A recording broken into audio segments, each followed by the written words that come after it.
Tadi saya matur kepada Habib Syekh, ya Habib Syekh, warga Nahdlatul Ulama ini merupakan umat panjenengan.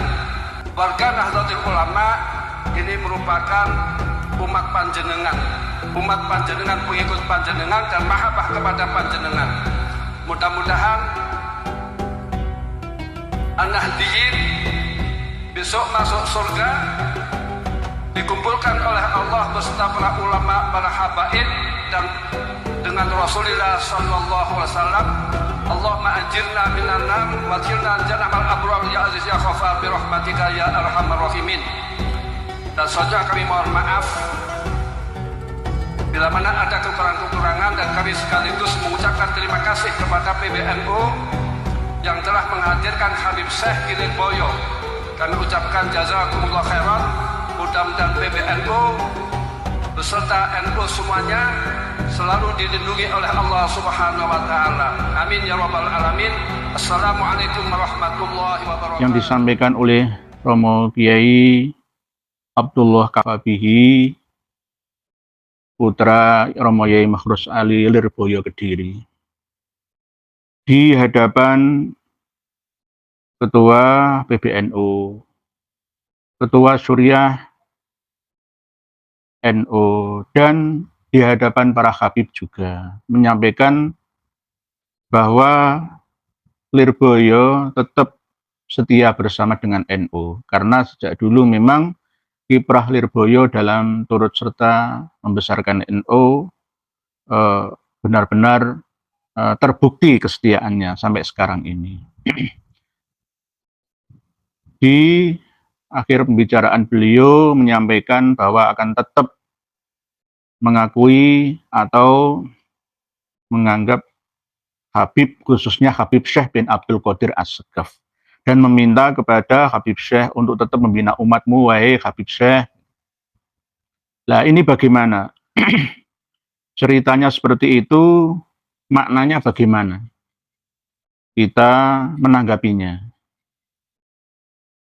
Menurut informasi yang kami kumpulkan, bukan berarti selama ini saya menentang kebijakan sumber keilmuan yang telah saya ambil mata air keilmuan dari Lirboyo. Hanya saja ini untuk bahan perbandingan, pertimbangan bagi keluarga Lirboyo, Peloso, dan lain-lain, pondok pesantren yang bercorak salafiyah, untuk mau update, mau al-muhafadzatu 'alal qadimis sholih wal akhdhu bil jadidil aslah, dengan sistem keterbukaan, di mana silsilah keilmuan saya juga tidak terlepas dari guru saya Romo Kiai Haji Muhammad Yunus, mendapatkan ilmu dari Romo Kiai Haji Makhrus Ali Lirboyo sampai berikutnya, sampai ke pengarang kitab tafsir Mafatihul Ghaib, yaitu Imam Fakhruddin Ar-Razi. Jadi mohon maaf keluarga besar Lirboyo jika ada penyampaian saya yang kurang berkenan. Saya hanya menyampaikan ini untuk mendidik masyarakat kita agar jangan sampai salah paham dalam menerima dawuh dari Romo Kiai Abdullah Kafabihi tersebut, dengan tetap konsisten selama ini mengundang para habib. Dan yang terakhir kemarin itu setelah Bahsul Masail memberikan wejangan kepada habib, khususnya Habib Syekh sebagai ketua Syekhermania, penggerak anak-anak muda untuk cinta bersolawat, untuk tetap membina umat. Seperti yang disampaikan oleh Kiai Haji Maduddin Usman, ulama kok taklid buta. Ulama itu jangan sampai taklid buta. Berarti jika ada ulama yang taklid buta, berarti bukan masalah butanya, bukan masalah taklidnya, pemahamannya, keilmuannya tentang nasab dan sejarah yang tidak punya, atau kurang menguasainya.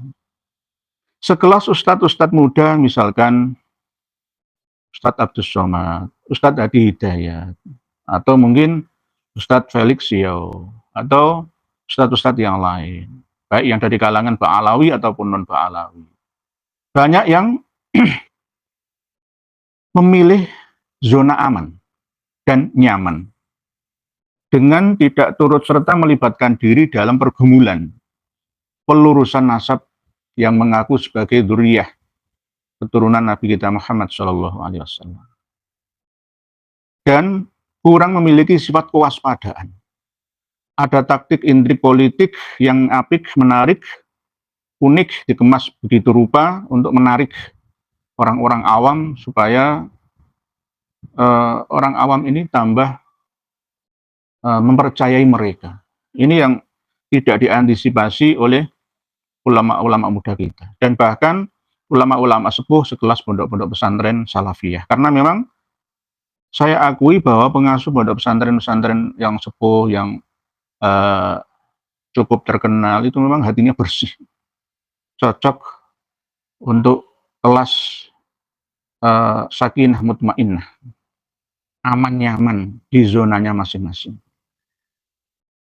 Tapi bagi ulama-ulama muda ya, sekelas misalkan saya ini, jika hanya, ya saya bukan ulama, sekali lagi ya, mungkin seneng ulama gitu aja, kepinginnya tetap mencerdaskan umat tanpa harus menyakiti para habib Ba'alawi, habib-habib yang ada selama ini. Hanya yang kami harapkan adalah kesadaran mereka bahwa selama ini mereka telah membanggakan diri secara berlebihan, sehingga menempatkan dirinya sebagai kasta tertinggi di negeri ini, dengan berbagai macam cara untuk membodohi masyarakat Indonesia, mendoktrin, menipu, ya. Begitu juga menjadikan santri-santri ini tambah terkungkung, tidak bisa cerdas terbuka dalam persaingan ilmu dan teknologi saat ini. Ini yang kita perjuangkan. Dan kita tidak akan pernah lelah dalam memperjuangkan itu sampai kapanpun ila yaumil qiyamah. Karena ini sebuah tantangan ya yang harus kami jalani. Tidak hanya saya, ya mohon dukungan para pemirsa dan pendengar sekalian semua yang berada di pihak kebenaran. Kalau saya salah, jangan diikuti. Pertama, memang yang disampaikan oleh Romo Kiai Abdullah Kafabihi mendukung NU, bagus. Semuanya tidak ada khilafiyah dalam masalah itu. Tetapi jika kita mendukung NU, harusnya juga menjaga marwah NU. Nahdlatul Ulama sebagai organisasi massa terbesar di Indonesia yang berdiri sejak lama, mau diobok-obok, dirubah sejarahnya. Coba jenengan lihat bagaimana ucapan Habib Husein Ba'agil.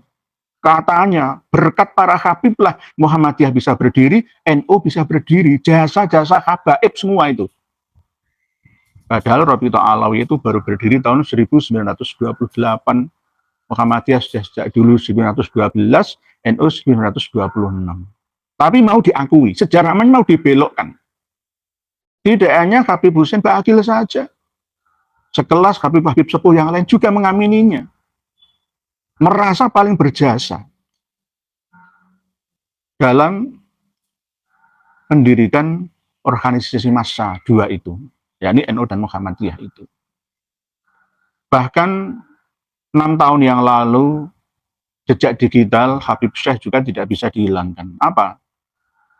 Allahumma sholli wa sallim ala Sayyidina wa maulana Muhammadin adadama fi ilmillahi sholatan daimatan bidawami mulkillahi sholatan daimatan bidawami mulkillahi. Habib Rizik gurune NU, Habib Rizik idolane NU. Ada kan? Dan ulama-ulama sepuh yang katanya tetap membela NU mati-matian. Mana suaranya? Mana suaranya? Justru anak-anak muda kayak saya ini yang bangkit untuk meluruskan pemahaman itu, ucapan itu. Nunggu 30 tahun yang akan datang, masyarakat kita, umat Islam, khususnya warga NU, akan termakan dengan ucapan itu. Dan memang menganggap seperti itu. Karena ucapan seorang Habib. Ini yang kita khawatirkan. Para Gus atau Gawagis itu juga seakan-akan menikmati hidup ala keraton pesantren. Pesantren itu memang lembaga yang bisa dikatakan tertutup ya. Karena memang sistem kepemimpinannya itu, estafetnya itu seperti bukan sistem demokrasi, tetapi sistem dinasti. Ya nggak masalah, itu internal ya, internal urusan pesantren. Tetapi harusnya ya paling nggak itu jangan menikmati kemuliaan. Selama ini diagung-agungkan oleh umat dan masyarakat, para santri dan wali santri, sehingga lupa diri. Seakan-akan ya hampir sama seperti sistemnya para Habib itu. Mereka itu seakan-akan seperti bangsawan gitu, yang harus diagungkan, tidak mau membaur dengan masyarakat kecuali Gusmi. Gus Dur itu orang yang mau membaur itu. Ya. Jadi seakan-akan ada dunia yang berbeda, dunia yang berbeda. Sistem kerajaan. Padahal Raja Jogja aja, Sultan Hamengkubuwono ya sekarang itu ya dengan masyarakat ya biasa, kecuali pas pada waktu Pisowanan. Pisowanan itu memang secara resmi ada yang bangkrang kayak gitu. Saya kan kadang-kadang di keraton ya gitu. Tapi setelah itu ya biasa dengan Gusti Raden Ayu Kusmurtiah atau Gusti Mung ya. Saya ya biasa ketika ngomong. Tapi ketika pas resmi aja seperti upacara gitu loh. Saya yang ngesot itu, tapi setelah itu ya biasa itu. Saatnya kita untuk setara, cerdas bersama, saling menghormati satu sama lain. Ini yang harus mungkin perlu diadopsi oleh sistem pesantren, termasuk ya pendidikannya juga harus terbuka. Eman-eman di pesantren itu anak-anak emas masa depan bangsa ada di situ, puluhan ribu, kalau se-Indonesia ya ratusan ribu. Berkumpul di situ, tapi tidak dididik dengan pendidikan dunia dan akhirat. Mungkin hanya mencetak menjadi ulama saja, bukan menjadi pengusaha yang bermanfaat untuk sesama. Nah ini yang perlu mungkin untuk diperhatikan oleh kalangan pesantren. Termasuk kalau di pesantren saya ini moderat. Anak-anak itu saya suruh latihan bekerja, selain di jam-jam sekolah, libur-libur sekolah. Dia bekerja, bekerja untuk pengalaman latihan nanti setelah tidak di sini lagi. Jadi mungkin ini kritik ya, karena yang bisa mengkritik pesantren itu orang yang memiliki pesantren atau dia pernah nyantri sendiri. Kalau yang kritik ini tuh ya orang yang tidak pernah nyantri, ya akan ditolak mati-matian, jadi fitnah nanti. Jadi termasuk diantaranya adalah apa yang disampaikan oleh Habib Syekh itu.